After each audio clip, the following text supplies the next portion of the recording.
Hi everybody and welcome back to another JS drop from this dot. In this drop, we are joined by Olivier, who will show us how to handle authorization in a NodeJS application using Cerbos. Remember to like and subscribe for more awesome JavaScript content. Let's get started.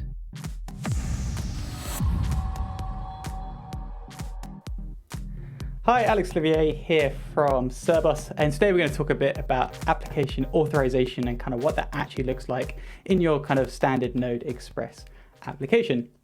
So just to start off, let's clarify a few things: authorization versus authentication. Authentication, as I'm sure you all know, is the process of actually working out who a user is. You generally provide a user provides some sort of credential. Username, password is the typical one, but nowadays all our nice social logins of Google, Facebook, GitHub tile login, and then your software and your code can now know who the user is making the request. Authorization, on the other hand, is the bit of logic that's kind of inside your code base that works out, can a user do a particular action? So is this user allowed to edit a post? Is this user allowed to submit an expense? Is this user allowed to approve an expense? And generally somewhere, someone would have decided who should be allowed to do what things inside of your system. And that is, in the crux of it, what authorization is. So today we're going to run through kind of what that would look like generally in an application. And then we're going to run through what you can see on screen, which is Cerbos, which is a free open source project to actually help you manage your authorization logic and scale it and decouple it from your application code base. So let's jump into some real code. So this is a repo. You can find the link on the Cerbos GitHub organization. And this application is a very basic Express server in Node. And it's for kind of submitting and approving expenses. So you might have had to do this for work or like expensing a subscription or something into a system. And there's different roles inside of the system. We have an admin, we have a regular user, someone that just kind of submits expenses. We have like a region manager, so this might be someone that looks after a whole region and has certain permissions. And then there's like ultimately the people that approve the expense, so like a finance team or a finance manager.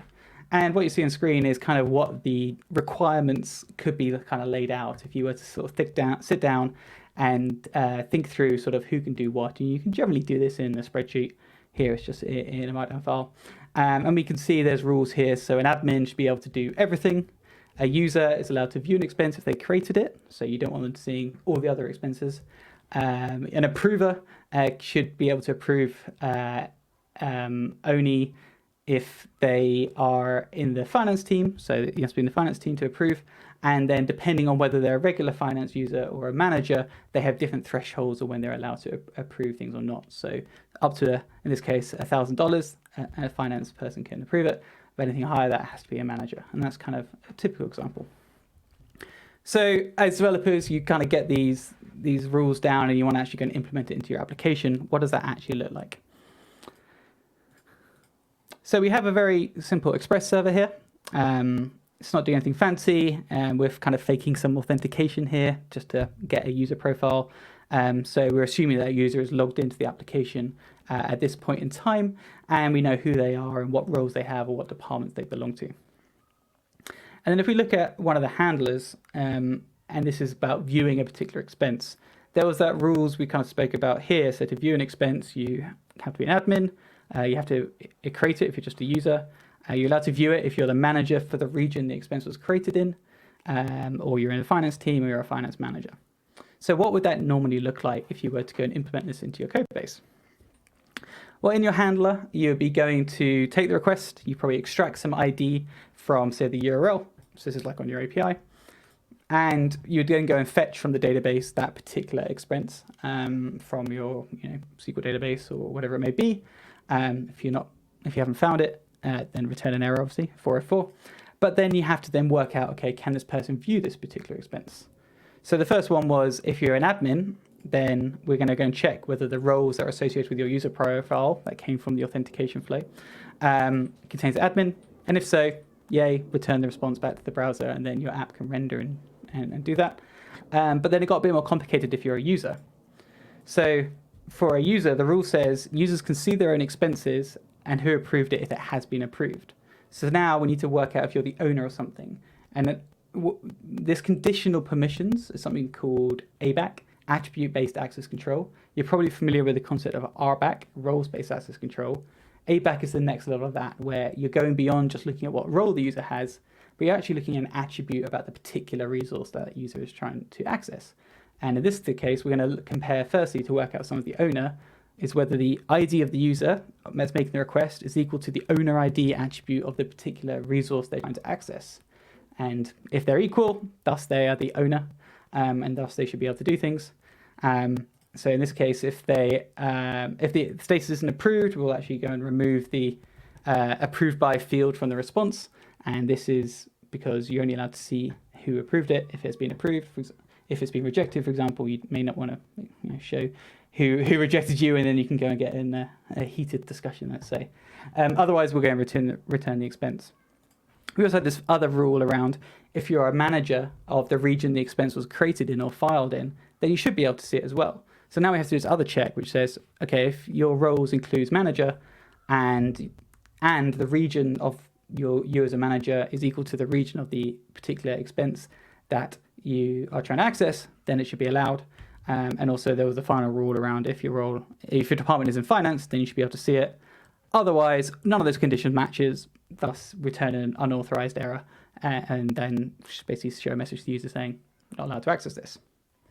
So this is all fine for kind of the simple use case, and this logic has to be kind of repeated for all the different actions and all the different API calls for your service. And if you just have a single application and a kind of a monolithic app, this is kind of is manageable. You can abstract this out into like a library that you include everywhere, and it's all good. But in today's world where applications are being built from lots of different services, for example, this now is potentially going to get a bit more complicated because you now have different services that need to consume and take in the business rules and implement those business rules. And if this is, all your services in one language, fine, that might be manageable. But now, if you have lots of different services and some of them may be in different languages, which is not atypical, then you're going to have to go and re-implement this business logic in every service that has to work out whether someone could do something. So then this business logic now needs to be rewritten in different languages for different frameworks. All your apps need to be deployed. And any time the business logic changes around who's allowed to do what, you're going to have to redeploy your services. That kind of is going to be a bit of a headache. So is there a better approach? The answer is yes.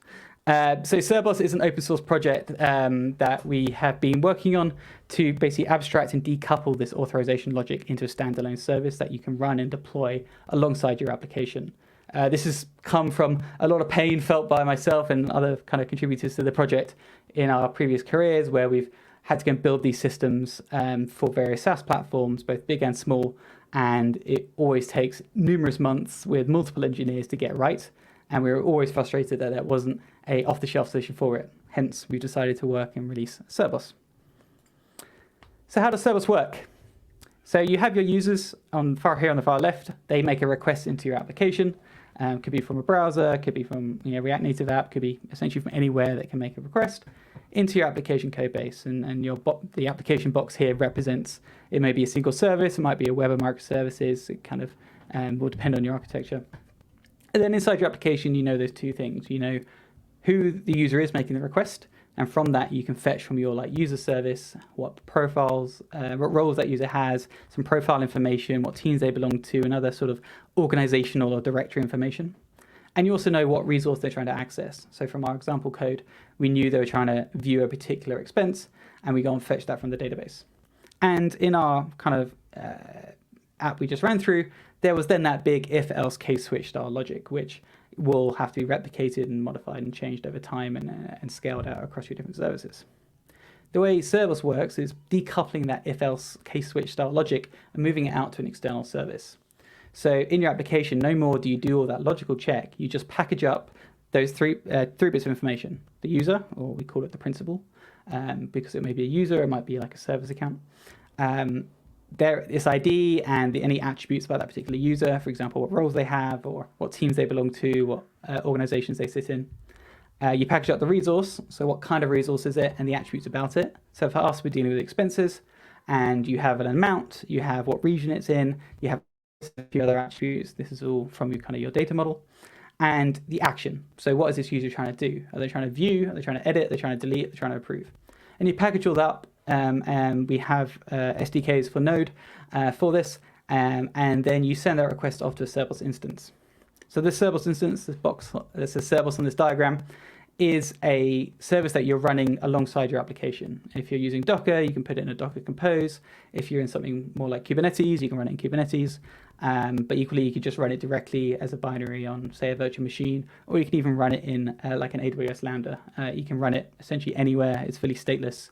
It's available up on GitHub as a container, as a binary, as a few other different formats to make sure you can run it anywhere. So inside that Cerbos instance, that request comes in, and decisions are now made based on policies. So when you deploy Cerbos, you also deploy a number of policy files with it. And this is what ultimately contains your business logic. And we'll go through kind of what that looks like in here. But those policies could be stored in a Git repo, which is kind of our recommended approach for a nice GitOps style workflow. But equally, they can be stored in a storage bucket, S3, GCS, for example, or even just a folder on the server running your application. Or you can even run it in database. But Cerbos is then using these policies to then make a decision and simply returns back to your app code a simple allow or deny. So which means in your application code, before where you had that big if-else style logic, it's a very simple Boolean check. Is the result an allow or is the result a deny? If it's allow, then go on and do the action. If it's a deny, then go off and return an error like before. Now, there's two distinct advantages of having this authorization logic kind of abstracted out of your code and into policies and in configuration. Number one is that logic is now independent of your code base. And what that now means is you can actually evolve and change and revise your access control policies, your authorization policies, independently of your code base. So should a new type of user come along, or you have wanted to give a set of permissions to a particular group of users, you just change it in your policy files once, and then every part of your application and architecture stack that checks permissions will automatically be updated. So no more do you have to go map those new requirements into every language and every service you have. You can just do it somewhere once, and because all those services call into a Cerbos instance or instances that are running in your stack, they'll automatically get the update without you having to go and redeploy and update all your code across all your different services. You do it once, where you have an audit log and an audit trail of exactly what's going on, and all your applications and services get updated without having to do any more work. And that's sort of what we mean by decoupled authorization. The other advantage of having sort of something like authorization as a standalone component is it gives you a single point where all decisions are made in your app. Now, what this means is if you want to debug or trace exactly who's done what inside of your system, you will have one place where you can go and get a standardized set of logs of exactly who did what. So this user at this time tried to access this resource and do this action, and it was either allowed or denied. And that will be in a clean, consistent format, regardless of where in your architecture that call has been checked. It might be from your front-end React app. It might be from your Node backend. It might be from some asynchronous processing queue going on, doing some work in the background. All the checks go through one point, thus you'll get a standardized clean output, which makes debugging a lot easier, that's for sure. But also if you're working maybe in a company that has regulatory requirements, finance is an obvious one. For that, there's a one point that will help you kind of meet some of those requirements you may have. So those are the kind of the two main benefits you get. And also you're not having to go and build this logic yourself. You deploy Cerbos, and you have the full engine that's been tested for all the kind of edge cases that you may not have thought about if you had to go and build this yourself in a rush because you just need to ship the product. So that's how it works. Let's go and actually have a look at now what policies look like. So this is the Cerbos playground, play.cerbos.dev. It's an interactive environment where you can actually write and author policies. And hopefully the first thing you can see here is policies are defined very simply as YAML files. So configuration, not code. You can do it in JSON. We just kind of prefer YAML ourselves. And here we're actually looking at a resource policy for the expense object we were looking at. And then here we've defined all kind of the different actions and rules for it. So we said earlier that our admin can do everything. So here we have a wildcard that says admin can do everything. And if you have the admin role, then you're allowed to do it.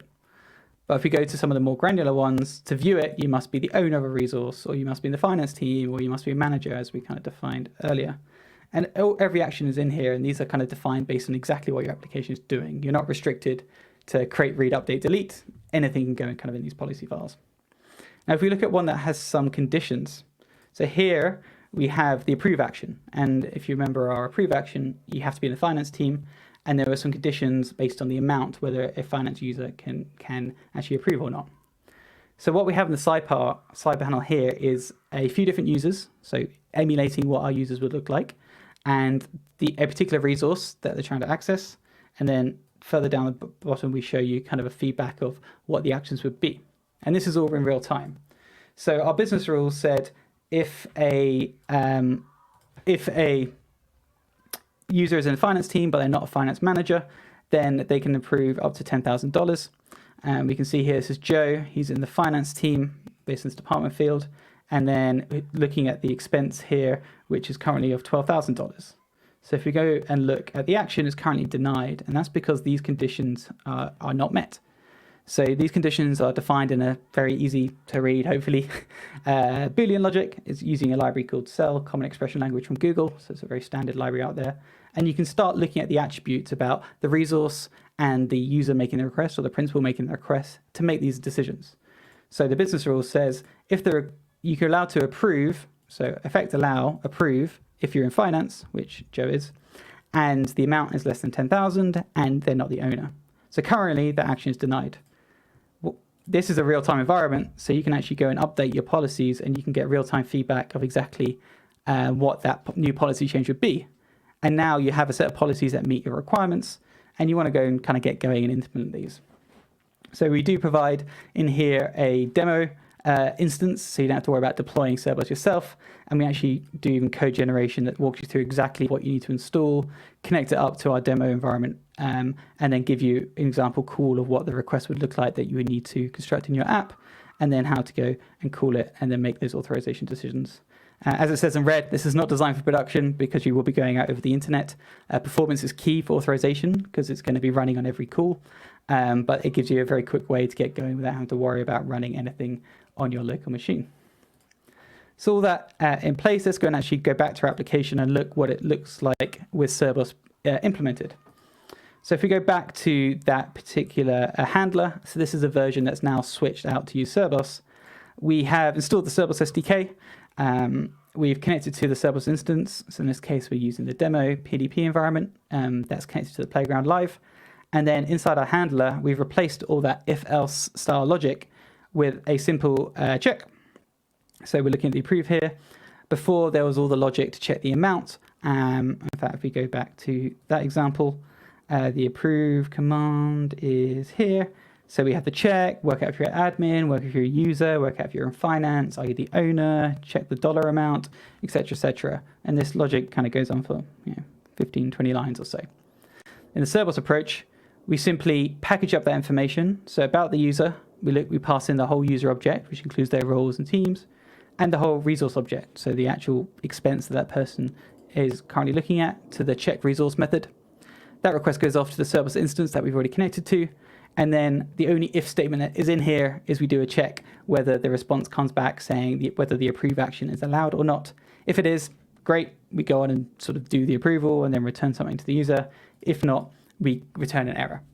And what this now means is because those policies sitting outside of your code base, the dollar amount, that's the threshold for a finance team member to approve, can be changed once in those policy files without you ever having to go and touch or change the logic inside of this, inside your code, and super streamline it. No more big blocks of if-else, case switch style logic, and simplifies everything for you, particularly if you're running sort of microservices and have a large architecture. But even in smaller systems, this again just streamlines your code base and gives you one less thing to worry about, or more importantly, one less thing to go and build. So I'm going to leave it there. If you want to find out more about Cerbos, just go to the website cerbos.dev. As I said at the start, this is all completely open source. You can go and find everything up on our GitHub as well, github.com/Cerbos. We have getting starting projects and ecosystem integrations for most of the languages now, large number of frameworks, which is ever growing. We just added Nest very recently, as well as connecting to different authentication providers. So if you're using something like Auth0 or FusionAuth to do authentication to your system, we have example projects of how to connect to those and get going super quickly. Final call out as well, we have a very active Slack community. If you come to Cerbos.dev, you can find the links to then go and join our community, and there's always a team member and a contributor on there willing to answer any questions you may have.